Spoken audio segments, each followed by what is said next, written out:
आज बुद्ध पूर्णिमा है, महात्मा बुद्ध की जयंती, जिन्होंने हिंदू धर्म में जात पात का खेल खत्म करने के लिए अलग धर्म की बुनियाद रखी। हालांकि अब बौद्ध धर्म अपनाना भी इस देश में जातिगत भेदभाव का विरोध करने का राजनीतिक तरीका बन चुका है। गुजरात के ऊना में करीब 50 दलित परिवारों ने इसी मकसद से बौद्ध धर्म अपना लिया। दलितों की दशा पर अभी बहस चल ही रही थी कि मध्य प्रदेश के धार जिले में SC/ST को लेकर नया विवाद या कहिए कि नया अध्याय शुरू हो गया है। धार जिले में पुलिस कांस्टेबल की भर्ती चल रही है। इसके लिए उम्मीदवारों को मेडिकल और फिजिकल फिटनेस टेस्ट के लिए जिला अस्पताल बुलाया गया था। पुलिस भर्ती में शामिल होने आए उम्मीदवारों की लंबाई, वजन और सीने की नाप देखने के लिए लाइन में उन्हें खड़ा किया गया और उनके सीने पर लिख दिया गया कि कौन SC है, कौन ST है और कौन OBC और कौन जनरल कैटेगरी का है। दरअसल पुलिस भर्ती में भी SC और ST उम्मीदवारों को शारीरिक नाप जोख में छूट मिलती है। आरक्षण की श्रेणी के हिसाब से उम्मीदवारों की नाप जोख हो, इसके लिए कुछ नहीं सूझा तो सबके सीने पर ही लिख दिया गया कि कौन किस वर्ग का है। इस तरीके पर विवाद हुआ तो जांच के आदेश दे दिए गए।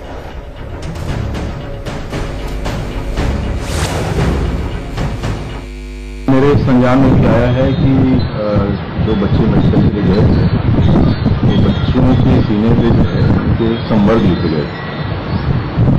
ये बहुत ही बड़ी गंभीरता से इसको लिया है मैंने और ऐसा होना नहीं चाहिए था। मामला गंभीर है इसलिए इसको संज्ञान में लिया है और जो है जांच के आदेश दिए हैं। जांच के बाद जो भी निष्कर्ष आएगा, जो भी लोग दोषी पाए जाते हैं उन पर कार्रवाई करेंगे। किसी भी कैंडिडेट के सीने पे अगर SC/ST लिखा है तो इस पर दिखवाता हूँ, ऐसा कुछ है सर। कितना गंभीर मामला मानते हैं? हाँ, मामला तो अच्छा ठीक नहीं है, ये लिखना नहीं चाहिए, गंभीर मामला है, इसको मैं दिखवाता हूँ। इसमें कार्रवाई होगी सर दोषियों पर? निश्चित तौर पर। कभी मोदी जी की सरकार SC/ST के कानून को खत्म करवाती है और अब दलितों के सीने पर SC/ST लिखकर उनके साथ भेदभाव करवाते हैं। ये पूरी सरकार जो है दलित विरोधी है, आदिवासी विरोधी है, गरीबों पर दमन हो रहा है और मोदी जी सो रहे हैं। जो डॉक्यूमेंट होता है, सर्टिफिकेट होता है, वही असली पैरामीटर होता है कि कौन किस कास्ट का है। और चेस्ट पर लिखना SC/ST पैरामीटर हो भी नहीं सकता है। अब किसी अधिकारी की नासमझी की वजह से है कि शरारत की वजह से कि जातिगत द्वेष की वजह से उसने ऐसा किया है, लेकिन इसमें सरकार का कोई लेना देना नहीं है। गृह मंत्री जी ने उसके जांच के आदेश दिए हैं और कहीं किसी की गलती पाई जाएगी तो उस पर कार्रवाई होगी। ये संवेदनहीनता नहीं है? मैं अभी कुछ नहीं कह सकता, जांच की रिपोर्ट आने दीजिए। जांच की बात की जा रही है, लेकिन सवाल उठ रहा है कि आखिर ये चूक हुई कैसे? क्या एक मानसिकता को भी दिखाता है जिसको बदलना बहुत जरूरी है? क्या इस देश में दलितों को लेकर जो राजनीति हो रही है वो 2019 के चुनाव के लिहाज से भी हो रही है और क्या इसके पीछे 2019 का चुनाव भी है? इन तमाम विषयों पर हम चर्चा करेंगे। रजनीश अग्रवाल हमारे साथ बीजेपी के प्रवक्ता जुड़ रहे हैं भोपाल से, मुकेश नायक हमारे साथ हैं कांग्रेस के प्रवक्ता, अशोक भारती दलित चिंतक हमारे साथ मौजूद हैं और अनुज गुप्ता सीनियर जर्नलिस्ट हमारे साथ स्टूडियो में। आप सभी का बहुत स्वागत है।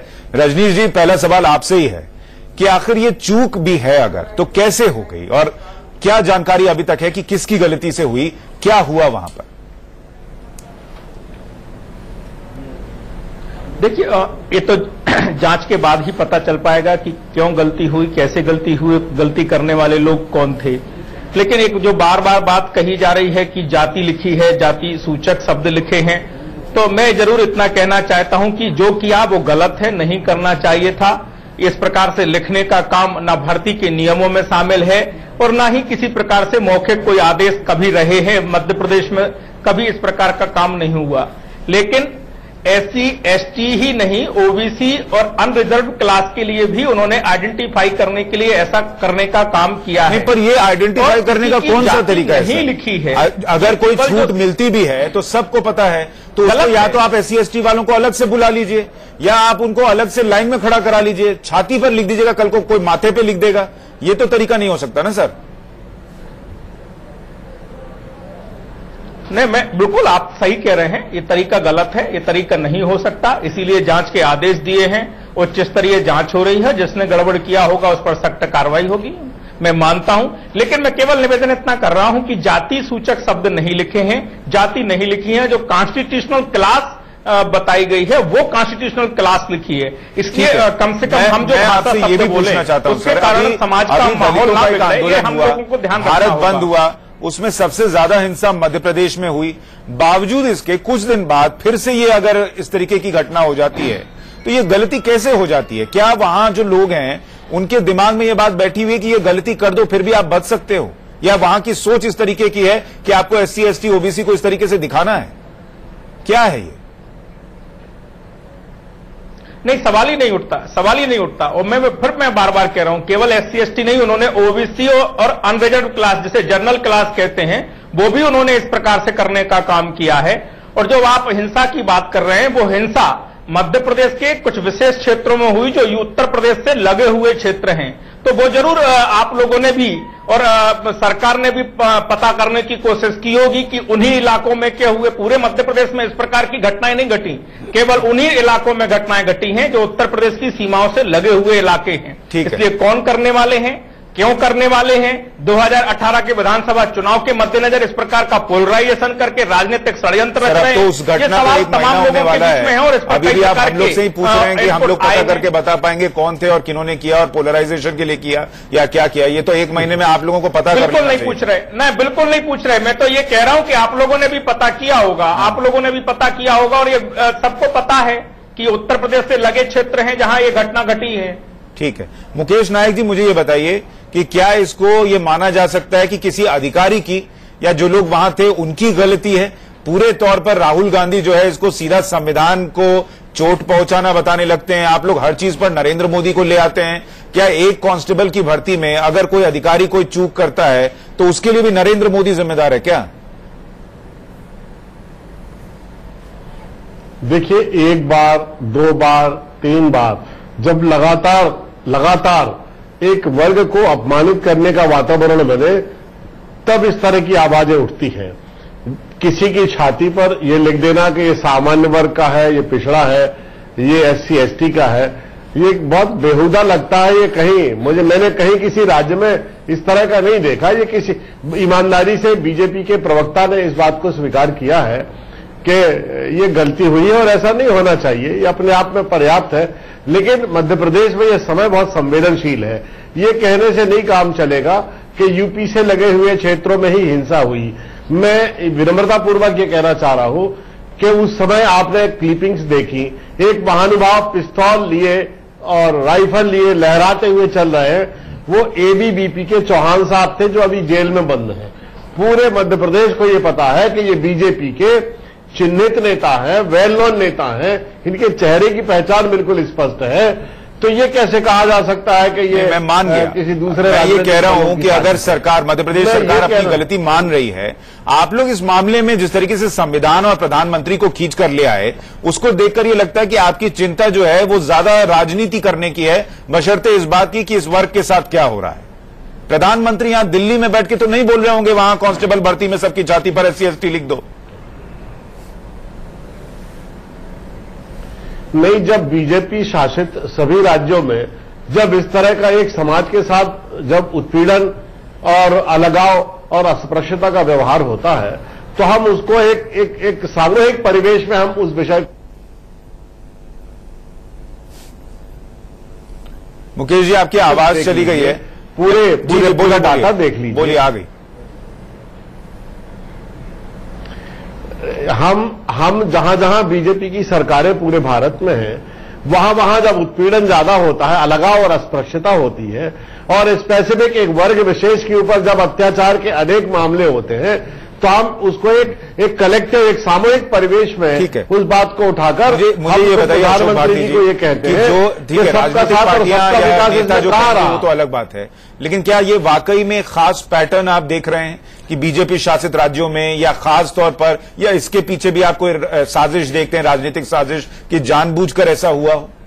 देखिए, मुझे लगता है इसमें 3 बड़े मुद्दे हैं जिसको हम लोगों को जरूर समझना पड़ेगा। पहली बात तो ये कि मध्य प्रदेश में ये जो हादसा हुआ है, अब सरकार बार बार ये कह रही है कि हम कार्रवाई करेंगे। मुझे लगता है कि संसदीय प्रजातंत्र में जवाबदेही, अंतिम जवाबदेही गृह मंत्री की बैठती है मध्य प्रदेश में, और गृह मंत्री को इसकी जिम्मेदारी लेकर त्यागपत्र देना चाहिए। एक बात तो मैं ये कहना चाहता हूं, क्योंकि नैतिक जिम्मेदारी है उनकी, वो किसी अरे गहरे नथु खैरे को सस्पेंड करके डिसमिस करके इतने बड़े अपराध को छुपा नहीं सकते। एक बात। दूसरी बात मैं कहना चाहता हूं कि हमारे मध्य प्रदेश में खासतौर पर समाज में मानसिकता ऐसी है, क्योंकि भारतीय जनता पार्टी ने एक ऐसी विचारधारा प्रदेश में सब जगह फैलाई है कि जहां दलितों का अपमान हो रहा है, आदिवासियों का अपमान हो रहा है, महिलाओं के पीछे जब वो शौच करने जाती हैं कैमरे लेके घूमते हैं वो लोग।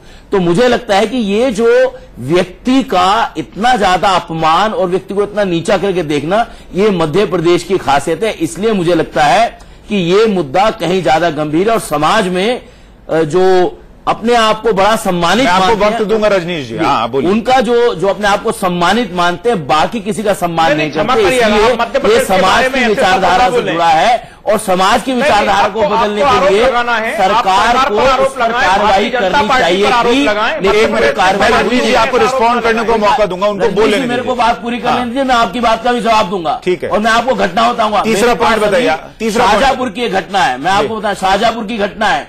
एक व्यक्ति टेंट का बिजनेस करता है, दलित परिवार का है, वहां के एसपी ने एक शेड्यूल कास्ट के एसआई को कहा इसको झूठे मुकदमे फंसा दो क्योंकि दलित है। ये आपके राज्य में हो रहा है, हमारे पास हजारों घटनाएं ऐसी। मैं अशोक भारती जी आपसे तो मैं ये कहना चाहता हूं, अशोक भारती जी मुझे ये बताइए कि इस देश में दलितों पे सारा अत्याचार तब होना शुरू हुआ जब बीजेपी अस्तित्व में आई। बिल्कुल ये गलत बात। मध्य प्रदेश में तब हुआ जब बीजेपी सत्ता में आई। नहीं ऐसा पहले नहीं होता था। आप कह रहे हैं कि बीजेपी की वजह से ही हो रहा है और सोच ऐसी बन गई है। देखिए कॉन्टेक्स्ट अभी आज की इस बात का कॉन्टेक्स्ट है, इस देश में हमने रिकॉर्ड डाटा पूरा रिकॉर्ड किया हमने, पिछले 1991 से लेकर अब तक करीब 10 लाख एट्रोसिटी की घटनाएं दलितों पर हुई हैं, आदिवासियों पर मिलाकर 10 लाख घटनाएं हुई हैं। और 1991 25 साल में, और 1 करोड़ से ज्यादा परिवार ऐसे हैं जो तथाकथित सवर्ण जातियों के अत्याचारों के शिकार हुए हैं। इसलिए मुझे लगता है तथाकथित सवर्ण समाज के प्रगतिशील लोगों को आगे आना चाहिए। कितनी घटनाएं आपने बताई? 10 लाख। 10 लाख से ज्यादा घटनाएं हुई हैं, जिसमें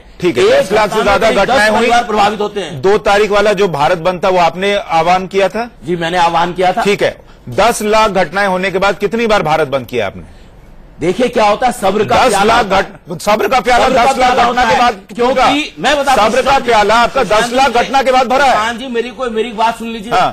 पहले हम ये मानते थे कि न्यायालय हमारे अधिकारों की रक्षा करेगा, लेकिन न्यायालय उस पूरे कानून को रद्द कर देता है। उसको न्यायालय ने पूरे कानून को रद्द नहीं कर देता है, तो हमको तो उसके लिए सड़कों पर आना पड़ेगा। तो सड़क पे मुझे इस बात का गर्व है कि दलितों ने अपनी ताकत का अंदाजा दिया और बताया कि हम। मुझे ये बताइए, आप जिस कानून के लिए सड़क पर उतरे, वो रजनीश अग्रवाल और भारतीय जनता पार्टी बजरंग दल विश्व हिंदू परिषद के लोग थे, और ये अब ऑन रिकॉर्ड है। अशोक ये हमारा दावा नहीं है, रिकॉर्ड में। सवाल झूठ बोल रहे हैं, पूछ रहा हूँ कि जिस कानून बोल रहे हैं, गलत आप लोग इस दिन सड़क पर उतरे, एक तो वो पूरा आप मेरा नाम लेकर भी लोगों को भड़का रहे हैं। अगर वो कानून इतना प्रभावी था तो ये 10 लाख घटनाएं कैसे हुई? 10 लाख घटनाएं इसलिए हुई आप लोग क्योंकि खड़े नहीं हुए। नहीं मैं आप लोग मौका देखकर 2 अप्रैल को खड़े हुए। मैं आपको ये बता रहा हूं कि अगर हमने 10 लाख अत्याचार की घटनाएं से रिकॉर्ड हुई, जब ये घटना हुई जिसको आपने बताया कि अत्याचार है, क्यों नहीं खड़े होते इसके लिए? क्योंकि दलितों को थाने में जाके प्रदर्शन करने पड़ते हैं, तब जाकर रिपोर्ट दर्ज होती है। अनुज जी और ये सरकारों की विफलता है।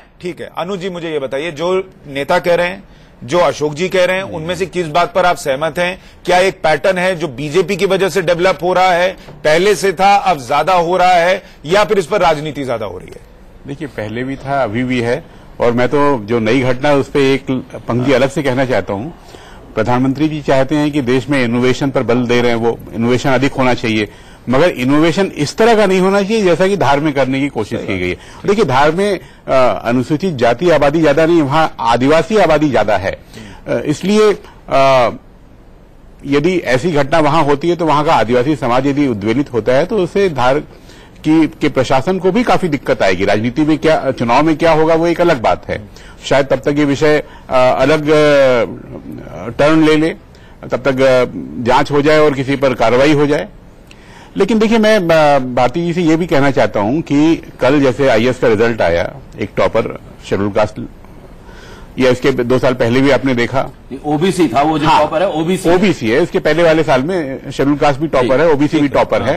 तो एक समाज में अब ये बात भी उठने लग गई है कि भैया जब टॉपर अपने आप ही हो जा रहे हैं तो रिजर्वेशन की जरूरत है क्या कहीं पर, और रिजर्वेशन देना है तो मेरिट को पेनलाइज करना चाहते हैं आप? यही बात है, आप मेरिट को पेनलाइज कर रहे हैं तब दूसरी बात कह रहे हैं। आज और जब आप गुजरात में सुनिए तो अंक में आप छूट देते हैं एक बात। अब आज जैसे ये घटना के बाद मुझे अंदाज लगा, अच्छा भाई मैंने चूंकि सरकारी नौकरी कभी नहीं की इसलिए मुझे मालूम नहीं था तो मैं तो सरकारी नौकरी में भी हाँ कि मेडिकल में भी यानी हेल्थ हाइट में भी छूट मिलती है। तो ये अलग अलग तरह की चीजें हैं जिनको समग्र रूप से देखना होगा, शायद तब आप अंदाज लगा पाए कि मंच की दूसरी तरफ बैठे लोगों के दिलों पर भी क्या असर पड़ रहा है। तो मतलब आप ये कह रहे हैं कि उसको एनालाइज करने के लिए आपको बीते 70 साल को एनालाइज करना होगा। बिल्कुल करना, आप फिर ये एनालाइज करेंगे कि शिवराज सरकार में क्या हुआ या बीजेपी जब से राजनीतिक दल बनी और देश में आई तब से क्या हुआ, तो फिर आप उसके साथ इनजस्टिस कर रहे होंगे। बिल्कुल स्वाभाविक, क्योंकि बीजेपी के आने से ये घटनाएं घटी ऐसे नहीं है। इसके पहले मुकेश जी जब मंत्री थे उस समय भी ये घटनाएं घटती थी, मगर वो समाज के अंदर की दिक्कत है। वो समाज के अंदर की उस दिक्कत को दूर करने के लिए दोनों पक्ष, माने दोनों पार्टियां, राजनीतिक पार्टियां जो महत्वपूर्ण हैं और समाज के दोनों पक्ष, उनको मिलकर के करना होगा। और ये आप विभाजन बढ़ा करके नहीं कर पाएंगे, लोगों को एक साथ एक मंच पर रख करके कर पाएंगे। ठीक है रजनीश जी, आप रिस्पॉन्ड करना चाह रहे थे, अब आप बोल लीजिए। देखिए बिल्कुल मुझे लगता है कि अशोक भारती जी पूर्वाग्रह दुराग्रह के साथ में तथ्यों को रख रहे हैं, और जिन तथ्यों के माध्यम से वो आज की बात कह रहे हैं वो जरूर 2000 की एनसीआरबी के आंकड़े भी देखेंगे कि मध्य प्रदेश में आदिवासी स्त्रियों के साथ में होने वाले अत्याचारों का अकेला 60% हिस्सा मध्य प्रदेश का था। 44% दलितों पर होने वाले अत्याचार का हिस्सा अकेला मध्य प्रदेश का था।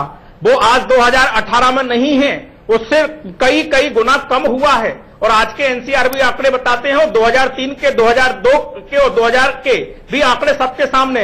इसलिए केवल मेरा नाम लेके या मेरी पार्टी का नाम लेके आप केवल और केवल लोगों को भड़काने का काम कर रहे हैं। अगर किन्हीं ने गलती की है तो बाकी समाज पर वो गलती मत थोपिए, बाकी समाज को मत भड़काइए, मत लड़ाइए। जिसने गलती की हो उसको सजा मिलनी चाहिए, लेकिन बाकी समाज एक भाव से रह रहा है, आपस में सद्भावना के साथ रह रहा है। हमें वो सद्भावना और बढ़ानी है। जाति में जाति के लड़ाने का काम ना वहां हुआ ना हमें करना है।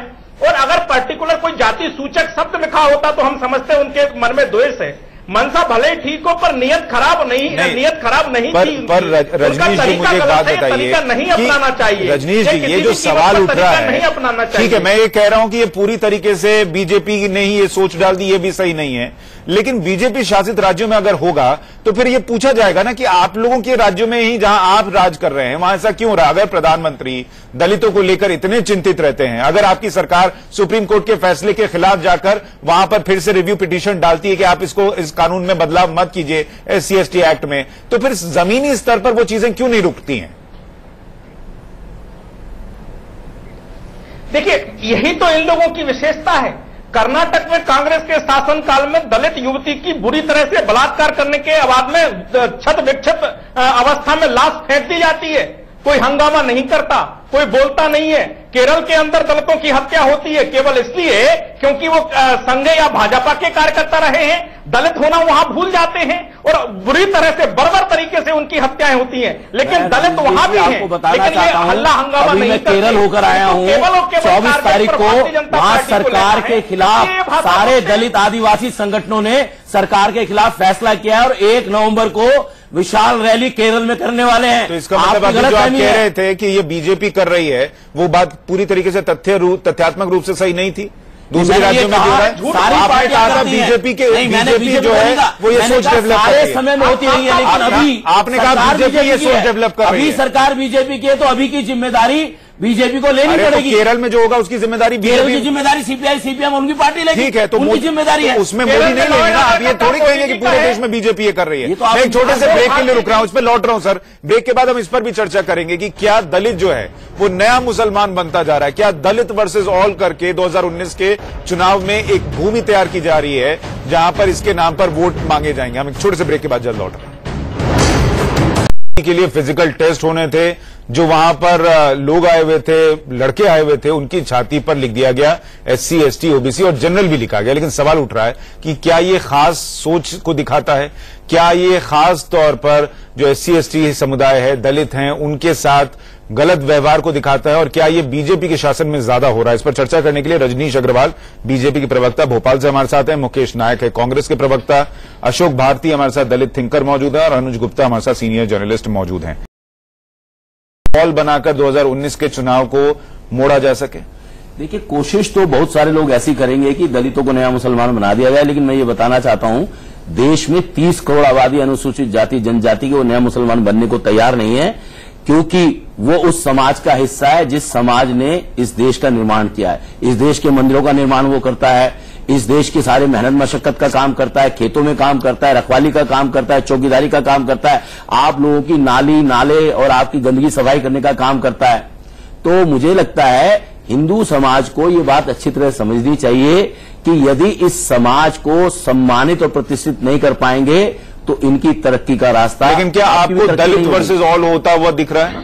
मुझे लग रहा है कि कुछ लोग कोशिश कर रहे हैं, जिस तरह से बयान आ रहे हैं, जैसे कल गुजरात असेंबली के स्पीकर साहब ने जो है बेवजह डॉक्टर अम्बेडकर को आगे जो वो ब्राह्मण थे, अरे भाई बिना क्या एक दलित बड़ा काम नहीं कर सकता? ब्राह्मण ही बड़ा काम करेगा? इस तरह के जो बेवजह बयान है, मुझे लगता है ये शायद उनकी कोई रणनीति होगी कि वो जानबूझ के दलितों को परेशान करना चाहते हैं, दलितों को उद्वेलित करना चाहते हैं। मुझे लगता है इससे कोई चुनाव जीतेगा नहीं, मैं पॉलिटिकल रिएक्शन लूं, माहौल खराब होगा। अनुज जी, क्या आपके हिसाब से एक स्ट्रैटेजी आपको दिखती है दलित वर्सेस ऑल बनाने की? नहीं, मुझे तो दूसरी स्ट्रैटेजी लगती है। क्या? जो आपने नया मुसलमान कहा, तो जो पुराना मुसलमान है वो इसको नया मुसलमान बना के दलित मुस्लिम कॉम्बिनेशन बनाने की कोशिश कई राज्यों में पिछले काफी समय से हो रही है, और मुझे लगता है शायद उस पर राजनीतिक दलों का ध्यान अधिक होगा। ठीक है, तो मतलब जो दलित प्लस मुस्लिम वर्सेस ऑल आप कह रहे हैं कि वो करने की कोशिश है, ताकि वो वोट बैंक सीधा सीधा बटे। बिल्कुल ठीक है। मुकेश जी, आपके हिसाब से क्या ये एक स्ट्रैटेजी के तहत हो रहा है? नहीं, ये बहस एक बहुत ही खतरनाक और बहुत एक ऐसी दिशा में जा रही है जो इस देश के हित में नहीं है। मैं ये कहना चाहता हूं कि जैसा अभी अनुज जी ने कहा कि मुकेश नायक जी आप जब मंत्री थे तब भी ऐसा होता था, रजनीश जी ने कहा 2000 में भी ऐसा होता था। देखिए, बात चल रही है धार की घटना की, और पिछली किसी भी घटना का उदाहरण देकर इस घटना को जस्टिफाइड करना ठीक नहीं है। पहले अगर गलती होती थी तो उसकी भी आलोचना होती थी, होना चाहिए, और आज भी अगर गलती होती है तो उसकी भी आलोचना हो रही है और होना चाहिए।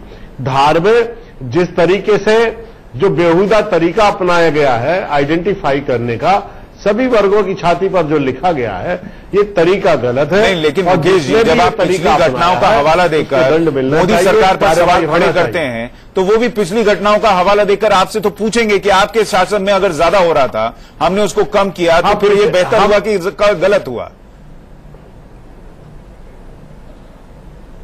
हम पिछली किसी भी घटना के उदाहरण नहीं देते हैं, हम आज की घटनाक्रम के उदाहरण देते हैं। जैसे मैं मध्य प्रदेश का उदाहरण बताऊं, आक्रोश क्यों पैदा होता है। मध्य प्रदेश में पिछले 5 वर्षों में सामान्य वर्ग और अनुसूचित जाति और जनजाति किसी वर्ग के कर्मचारी का प्रमोशन नहीं हुआ है। सुशांत जी, केवल इसलिए क्या आरक्षण दिया जाए प्रमोशन में कि नहीं दिया जाए, इस विषय को हाई कोर्ट में याचिका लगी थी, और हाई कोर्ट ने ये कह दिया अपने निर्णय में कि पदोन्नति नहीं मिलना चाहिए, आरक्षण में पदोन्नति नहीं मिलना चाहिए। और ये प्रकरण सुप्रीम कोर्ट में विचाराधीन है 3.5 साल से। मध्य प्रदेश की हाई कोर्ट में ना तो ठीक से वकील खड़े किए गए, न राज्य सरकार ने अपना पक्ष ठीक से रखा, फैसला विपरीत हो गया। सुप्रीम कोर्ट में भी ये प्रकरण 3.5 साल से विचाराधीन है।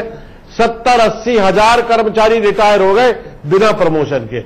मध्य प्रदेश में अनुसूचित जाति और जनजाति के 35% आरक्षित पद क्यों खाली पड़े हुए हैं, इसका कोई जवाब देने के लिए तैयार है? देश में एक वर्ग है जो ये जानना चाहता है कि आपको एक समाज को अगर आगे लेकर आना था, आपने उनको मौके दिए, आपने उनको नौकरी दी। अब आप कह रहे हैं कि काम में भी प्रमोशन जो है वो उनकी जाति के आधार पर होगा। क्या ये दूसरे लोग जो उसी दफ्तर में काम कर रहे हैं उनके साथ न्यायोचित है? ये बात ठीक से समझाई जानी चाहिए। बात कहने का ही फर्क होता है, बात समझने का ही फर्क होता है। जब एक वर्ग को यह लगता है कि जो भी निर्णय हो रहे हैं, जब ये परसेप्शन बनती है, लगातार जब उनके दिमाग पर हथौड़े गिरते हैं कि सरसंघ चालक भी कह रहे हैं कि आरक्षण को रिव्यू करना चाहिए, सह कार्यवाहक वैद्य जी भी कह रहे हैं कि आरक्षण को रिव्यू करना चाहिए। नहीं सर, मैं आपसे ये कह रहा हूं ना सर, मेरी बात समझिए कि आपने भी व्हाट्सएप पे पढ़ा होगा, आजकल ये सोच जो है ना सर, ये बढ़ रही है। लोगों को ये लगने लगा है कि इनको जो है, यानी दलितों को हर चीज में आरक्षण चाहिए, प्रमोशन में भी चाहिए। आपने मैसेज पढ़ा होगा सर, व्हाट्सएप पे घूमता है कि जब सेना पे लड़ाई लड़ने की बारी हो तो इनको आगे भेज दो, वहां भी आरक्षण दे दो। ये हमारी सोच बढ़ती जा रही है सर, और ये बार बार क्यों हो रहा है, इसमें राजनीतिक दलों को भी सोचना होगा कि आप कहां कहां आरक्षण दे रहे हैं और किस मकसद से दे रहे हैं। सुशांत जी, हाँ, हम सेना के अगले मोर्चे पे जाने को तैयार है, जो लोग भी हम लड़ने को तैयार है, देश के लिए मरने को तैयार है। आप किसी भर्ती तो भर्ती नहीं कर रहे हमारी, आप सेना में SC लोग नहीं है, हमारे समाज की भर्ती नहीं हो रही। सेना में मिला था, मनोहर पर्रिकर जी से मिला था मैं, उनके जो ये गलत बात है, ये फैक्चुअल बात नहीं है कि SC ST के लोग फैक्चुअल है। क्या सेना में कोई OBC नहीं है? आरक्षण नहीं है उसके अंदर, तो आरक्षण क्यों होगा सर? आरक्षण नहीं तो आप हमसे मरने की बात क्यों कर रहे हो? अरे तो फौज में लोग लड़ने के लिए, देश के लिए, क्या लड़ने को तैयार है ना देश के लिए? अरे तो लड़िए, हिस्सा तो अगर आप लड़ने के काबिल है तो लड़िए, देना नहीं, आप वहां भी आरक्षण लेके जाएंगे क्या? हम मर जाए जाके, हिस्सा देने को तैयार नहीं और मारने को तैयार है। क्या ये तार्किक है कि अब बॉर्डर पर भी लोग आरक्षण के हिसाब से भेजे जाएंगे? देखिए, आर्मी ने अपने आप को हमेशा धर्म और जाति से अलग रखा है और वो किसी भी लेवल पर आरक्षण के लिए बिल्कुल कभी तैयार नहीं हो सकती, क्योंकि भाई जो भर्ती के लिए आते हैं उसमें थोड़ी उनसे ज्यादा पूछी जाती है। वहां जाति थोड़ी राजपूत रेजिमेंट है, वहां पे बाहर रेजिमेंट है, वो अंग्रेजों ने बनाई है।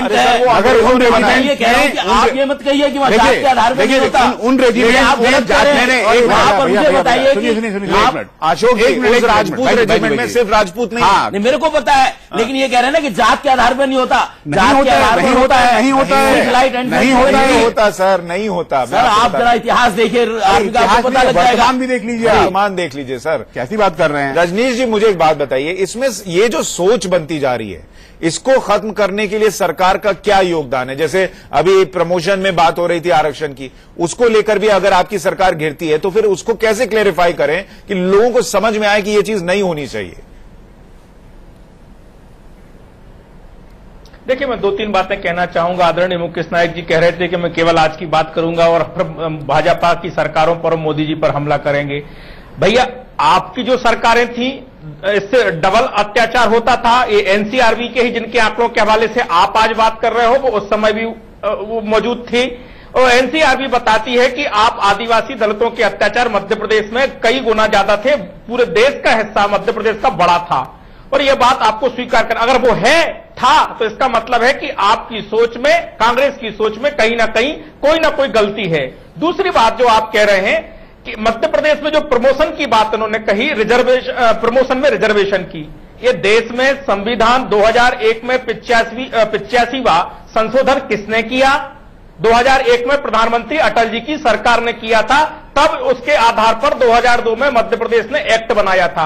वो एक्ट इतना लचर था कि वो कोर्ट में ठहर नहीं पाया और हाई कोर्ट ने उसको रद्द कर दिया। वो मामला सुप्रीम कोर्ट में गया। कांग्रेस सरकार ने नहीं दिया था ये रिजर्वेशन। ये 2001 का 85वां संशोधन है। दूसरी बात, आप जो कह रहे हैं ये प्रवृत्ति बढ़ रही है। मध्य प्रदेश वो राज्य है जहां जाति पंथ से अलग। मेरे पास वक्त इतना ही था। मैं चाहता हूं रजनीश जी, आप ये वादा कीजिए कि ये जो भी दोषी है उसको आप तय समय में बताएंगे कि ये कौन लोग थे और उन पे सख्त कार्रवाई होगी।